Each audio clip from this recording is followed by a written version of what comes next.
एक Indian page ने ये पोस्ट किया हुआ था कि जनरेशनल चोकर्स और चोकर्स ऑफ द डेकेड का फाइनल होने लगा है।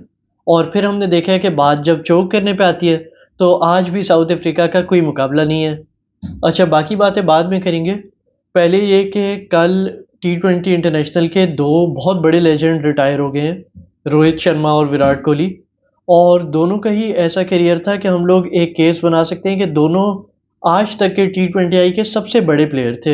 एक तरफ है रोहित शर्मा, जो कि रिटायर हुआ है as the most runs for any batsman in T20Is। उसकी most centuries for any batsman है इस फॉर्मेट में। उसके अलावा 30 प्लस की बैटिंग एवरेज, 140 प्लस का स्ट्राइक रेट। और इस सब के अलावा उसने कल एक और रिकॉर्ड तोड़ा है, जो कि है most wins for any captain in T20Is। पहले ये रिकॉर्ड बाबर आजम का था, उसकी 48 विन्स थी। अब रोहित शर्मा ने कल 49 विन्स उससे रजिस्टर कर लिए हैं। दोनों में फ़र्क क्या है लेकिन? बाबर आजम की 48 विन्स हैं 85 मैचेस में, और रोहित शर्मा की 49 विन्स हैं 62 मैचेस में। तो रोहित शर्मा ने 23 मैचेस कम खेले एज अ कैप्टन, और उसकी फिर भी एक विन ज़्यादा हो चुकी है। तो उसकी विनिंग परसेंटेज जो है वो ऑलमोस्ट 80 के करीब है। और हम लोग ये चीज़ शायद सेफली कह सकते हैं कि Rohit Sharma has retired as the greatest T20I captain of all time.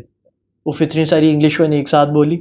लेकिन बहरहाल सिर्फ अगर हम लोग किसी और का केस बना सकते हैं तो वो शायद डेरिन सैमी का हो सकता है, जिसने रोहित शर्मा से कम मैचेस खेले हुए हैं और फिर भी उसने 2 T20 वर्ल्ड कप जीते हुए हैं एज कैप्टन, और 60 प्लस की उसकी भी विन परसेंटेज है।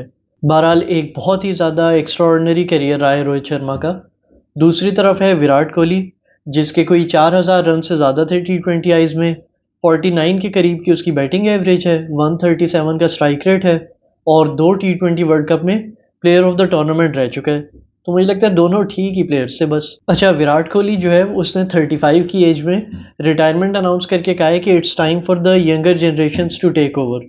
और ये बात सुन के हमारी साइड से शोएब मलिक जो है 42 की एज में वो पाकिस्तान की टीम में कम बैक करना चाह रहे हैं। अच्छा, वो तो मुझे नहीं लगता होगा। वैसे शोएब मलिक ने कहा है कि मैं वापस कम बैक करना चाहता हूँ चैंपियंस ट्रॉफी के लिए अगले साल, जब वो कोई 43 ईयर्स का होगा।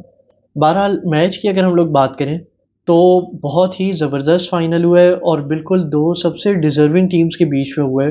दोनों टीम्स ही इस तरह से लग रहा था कि आईसीसी टूर्नामेंट एक जीतना डिज़र्व करती हैं। एक तरफ इंडिया थी, जिसका मैं पहले भी ये बात कर चुका हूँ कि लास्ट 11 आईसीसी इवेंट्स में उन्होंने 6 फाइनल और 4 सेमीफाइनल खेले। तो ये बात क्लियर थी कि वो लास्ट जो 10-11 साल हैं उसमें दुनिया की सबसे ज़्यादा कंसिस्टेंट टीम थी। लेकिन फिर भी वो कोई एक भी आईसीसी टूर्नामेंट इस पीरियड में जीती हुई नहीं थी। और दूसरी तरफ थी साउथ अफ्रीका, जो 8 में से 8 मैच जीत के फाइनल में खेल रही थी। और हमारे बचपन से ही South Africa one of the best teams रही है। लेकिन फिर भी वो आज तक कोई वर्ल्ड कप, ना ओडीआई ना T20, कोई भी वर्ल्ड कप जीते हुए नहीं थे। और वर्ल्ड कप जीतना तो क्या, 8 बार सेमीफाइनल तक पहुंचने के बावजूद कभी आज तक उन्होंने फाइनल तक भी नहीं खेला था। ये उनका पहला फाइनल था। और इस बार ना सिर्फ वो पहली बार फाइनल में पहुंचे, बल्कि एक ऐसी पोजीशन में पहुंच गए थे जब विन प्रेडिक्टर 96% से ज़्यादा साउथ अफ्रीका की तरफ था। और वहां से साउथ अफ्रीका ने वही किया जो वो करते हैं, उनसे प्रेशर हैंडल नहीं हुआ, और इंडिया अपना पहला T20 वर्ल्ड कप आफ्टर 2007 जीती है। अच्छा, एक बात है वैसे कि लास्ट बार भी जब इंडिया T20 वर्ल्ड कप जीती थी तो उससे अगला T20 वर्ल्ड कप 2 साल बाद था और वो पाकिस्तान जीता था। और इस बार भी इंडिया T20 वर्ल्ड कप जीती है और अगला 2 साल बाद है। तो सब पाकिस्तानियों को भी मुबारक हो। बहरहाल मैंने अभी आज ही एक पोस्ट भी की थी कि हमें इंडिया के खिलाफ 48 बॉल्स में 48 रन चाहिए थे, 8 विकेटें हाथ में थी, और वहां से इंडिया 6 रन से जीत गई। कल साउथ अफ्रीका को फाइनल में 30 बॉलों में 30 चाहिए थे, 6 विकेटें हाथ में थी, और वहां से इंडिया 7 रन से जीत गई। तो ये चीज़ बिल्कुल एडमिट करने वाली है कि बजाय ये कि हम लोग कहें कि हम चोक कर गए, साउथ अफ्रीका चोक कर गई, हमें ये चीज़ भी माननी पड़ेगी कि इंडिया की जो बॉलिंग है वो बहुत ही ज़्यादा ज़बरदस्त है, और ये एक बहुत बड़ी वजह है कि वो कल T20 वर्ल्ड कप जीते हैं। अच्छा, बॉलिंग में पहले जो उनका लीडर है बुमराह, उसकी तो मैं पता ही और कितनी तारीफ़ करूं।